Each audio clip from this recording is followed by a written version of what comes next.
Evening Azeroth, and welcome to episode 172 of the World of Goldcraft. I'm your host, as usual, the Lazy Goldmaker of thelazygoldmaker.com. And well, this episode we're obviously going to talk about the big leaks, the big news. Well, not news quite yet, but the upcoming news about the new expansion. Obviously, the official announcement coming next week, but there's a lot of leaks out that we can talk about, including the most probable name, Dragonflight. So that's kind of exciting. Blizzard leaked that themselves. A little bit embarrassing, but that's what happens these days with how sophisticated data miners and web scrapers are. It's kind of hard to keep that stuff hidden. So yeah, we're gonna take a look at some leaks and see, share my thoughts. Of course, I already shared a ton of my thoughts on what I want from Professions last week, but still, we're gonna talk and speculate and have some fun. So yeah.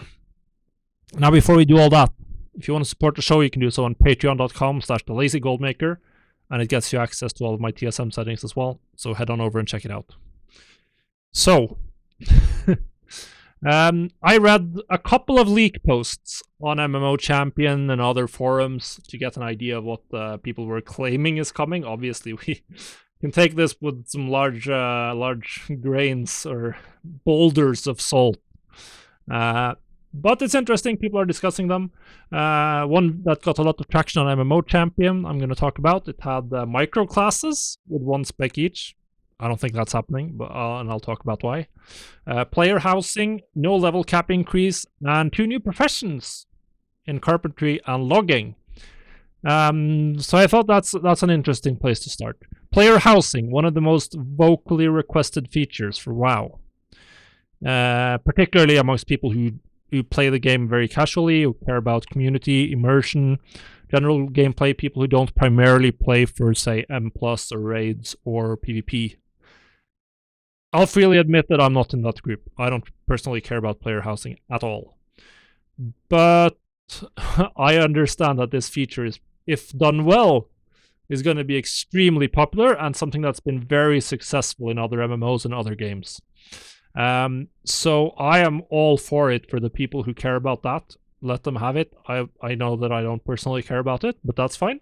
We don't all have to enjoy the same thing, and that's something that can bring a lot of joy to WoW players, and that's going to be good for the game. And obviously, from a gold-making perspective, player housing could create some very interesting dynamics.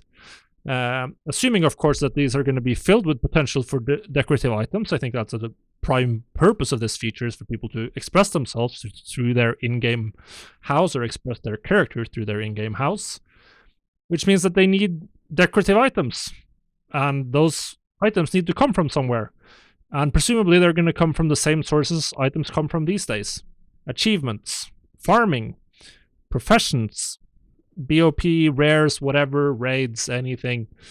But part of that is going to be from farming and from professions, presumably, which means that we're going to have a whole new category of cosmetic items that we can sell and make money with.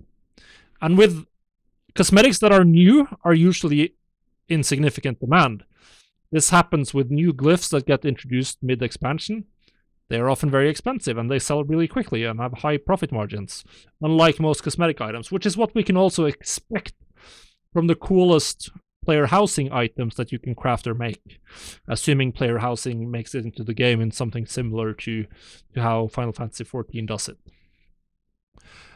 So that could definitely be some very fun gold making, and a real boom in something that's not just player power oriented, which is going to be interesting for multiple different reasons, depending on how they deal with the other professions. Now, obviously, the 2 proposed professions tie directly into housing, logging, and carpentry. Like, how would you make carpentry anything other than furniture for your player house? It doesn't make sense.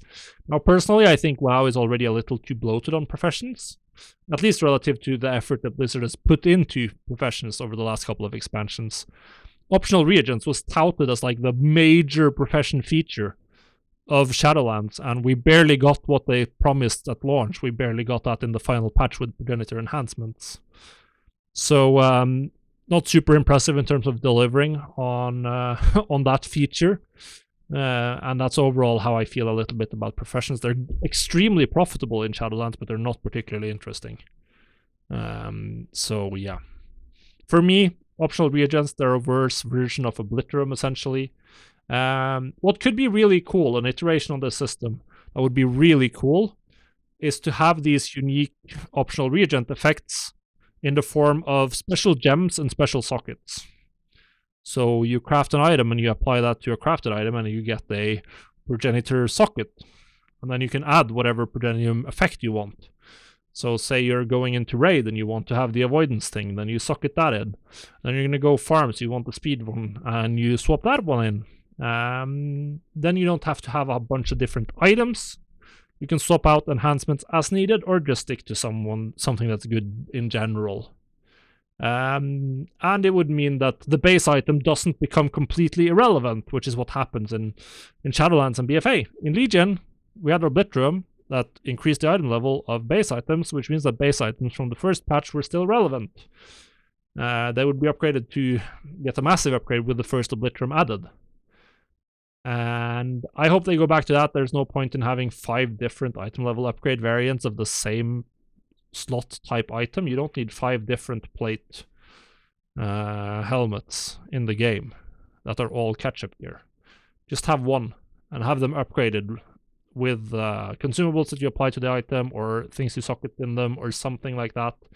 Go back to something similar to Obliterum, hopefully. I expect this has a little bit of a larger development cost, but who knows. The other thing about carpentry is, like, how is carpentry going to be relevant for power increasing items? I don't think it's going to be an interesting profession if it's only for player housing. Well, it's going to be interesting for people who really care about player housing. But it's going to relegate it to the sidelines, similar to engineering in Shadowlands, where it was really good to have it for the wormhole generator. But as far as like actually crafting anything that's even slightly useful for other players, there was just nothing there. Which is what I'm a little bit afraid of, if that part is true. Now, for the other parts of the leak, microclasses. I don't believe in microclasses. I barely believe in a new class. And one spec classes seem like it's an interesting idea in terms of like delivering on some cool, very cohesive single spec class fantasy. But it would play horrendously with game systems, in my opinion. So let's say your friend is playing the new healer microclass. Because in the leak there were 2 different healer microclasses that can only heal. Let's say you and your friend are both playing that class. Well, now you can't queue for heroic dungeons together because both of you can only be healers. You can't queue for PvP together. You can't do... There's so many things you can't do. Which just seems like locking people out of that just seems like something that will create a ton of friction and just be a bad idea. I don't mind the idea of microclasses. If they're gonna add a new class, I think it should be at most 2 specs. Because the game honestly has too many specs as is.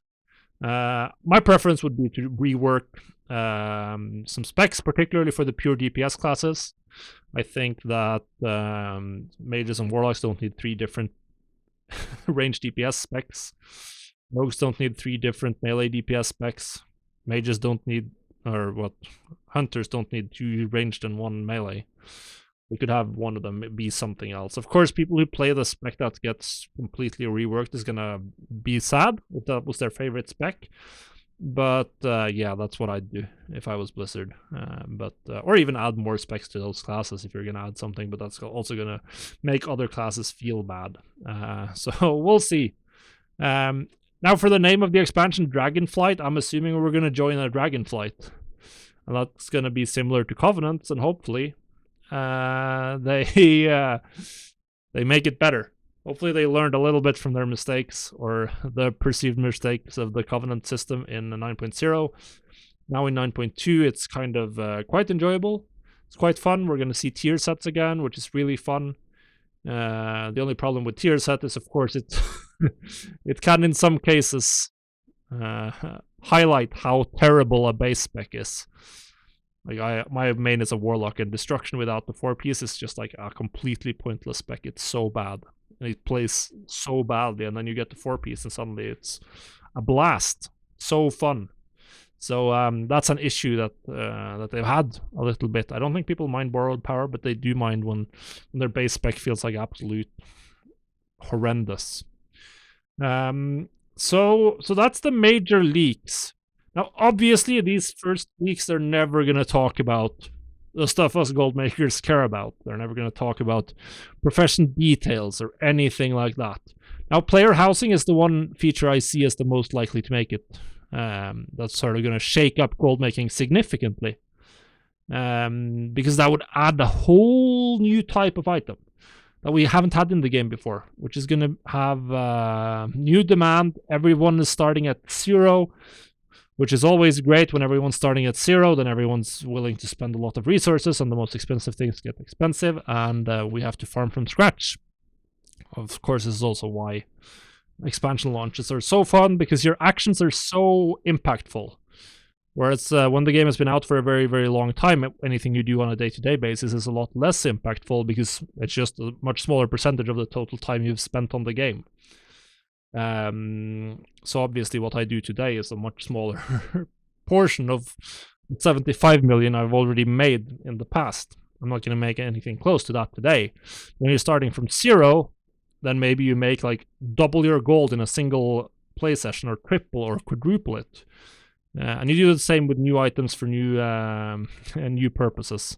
So player housing could be interesting in that way. That way it would introduce a completely new category where everyone is coming from scratch, and we have to go from 0 to a big collection. So that's I'm kind of hoping they add it, primarily because there's a ton of people who really, really want it, and I think it can be a great feature for the game and for attracting and for keeping people in the game, and that's always good. Obviously, a game like WoW needs a player base, and it could give rise to some very, very interesting economic possibilities for those of us who want to maximize our gold earned. So yeah, that's it for this episode, though.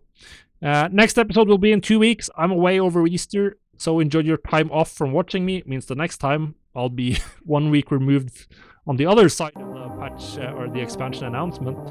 So presumably we'll be talking more about Dragonflight then. I doubt we'll have more details on professions, but who knows. Either way, have a good week, have a profitable week. Goodbye.